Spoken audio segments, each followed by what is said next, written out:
Perkenalkan, nama saya Ambar Ismawati, Prodi Manajemen dari Universitas Siber Asia. Di video ini akan membahas tentang konsep diri.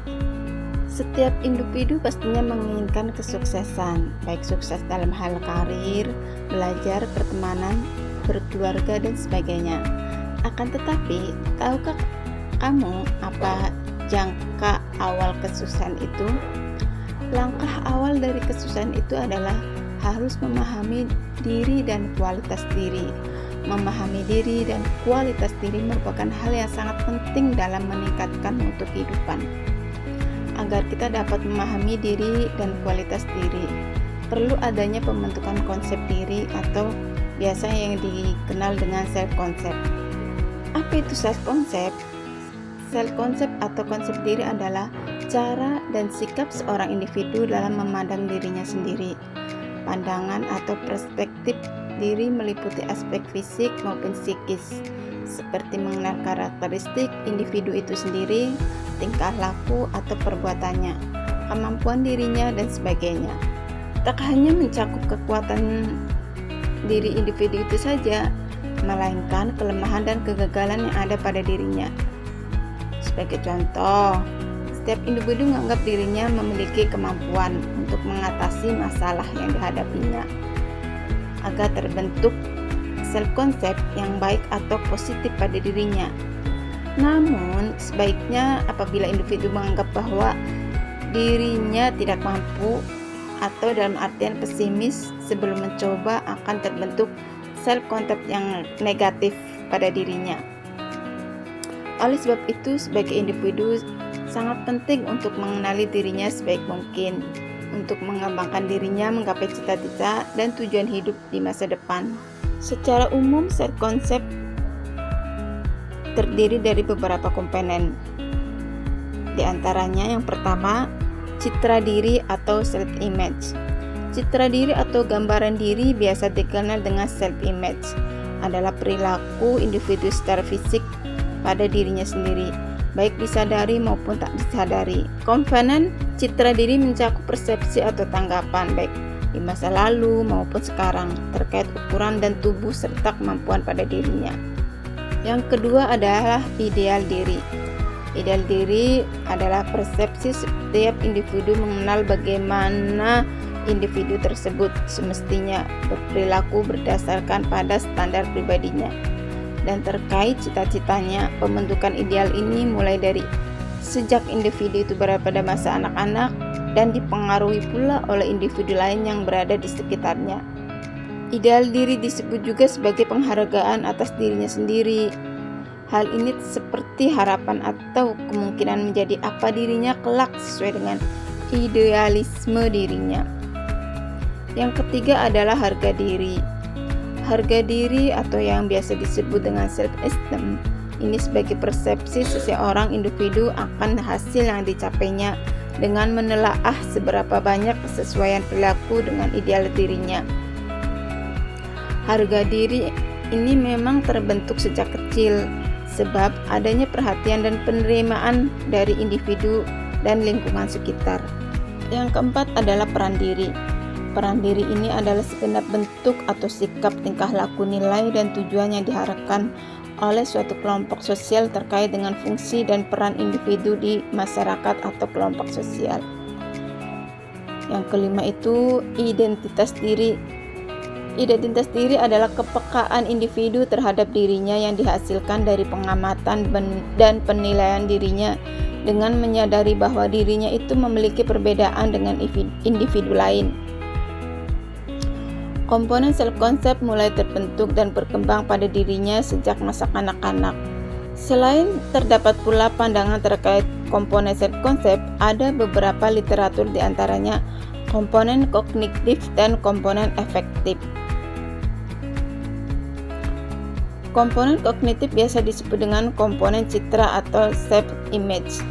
Komponen yang memiliki keterkaitan langsung dengan pikiran dan cara menggunakannya.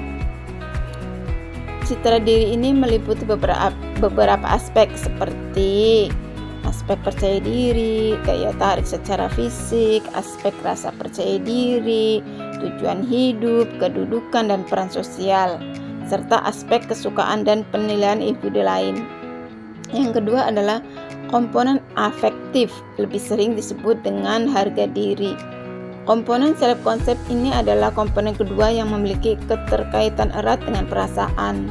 Self esteem atau harga diri memiliki beberapa aspek, meliputi aspek perasaan, penerimaan diri, penyelesaian diri, penghargaan dan pujian. Secara umum, seorang individu dengan melakukan penilaian atas dirinya sendiri terdapat dua kemungkinan. Ada yang menilai dirinya positif dan ada pula yang menilai dirinya negatif. Dengan kata lain, individu tersebut mempunyai self concept positif, akan tetapi tidak menutup kemungkinan bahwa ada pula individu yang mempunyai self concept negatif.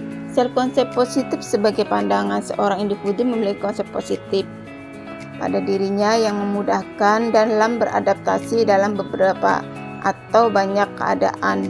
Self concept negatif biasanya terjadi pada individu yang tidak banyak tahu informasi akan dirinya sendiri dan tidak melihat dirinya secara utuh. Contohnya, ia hanya melihat kelemahan pada dirinya atau bahkan kelebihan-kelebihan yang ada pada dirinya.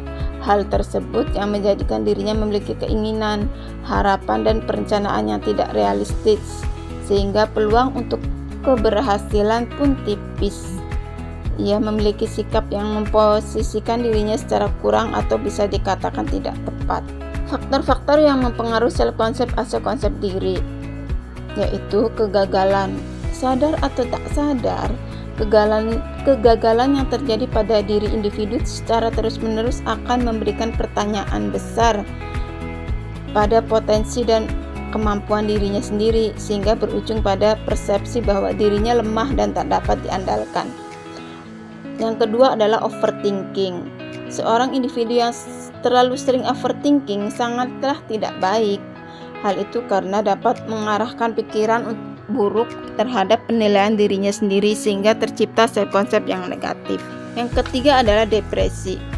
Sebenarnya poin ini ada kaitannya dengan poin-poin sebelumnya. Seorang individu yang dihadapkan pada kegagalan, ia menganggap bahwa dirinya tidak memiliki potensi lagi untuk melawan kegagalan dan tidak mengambil peluang atas kegagalan tersebut.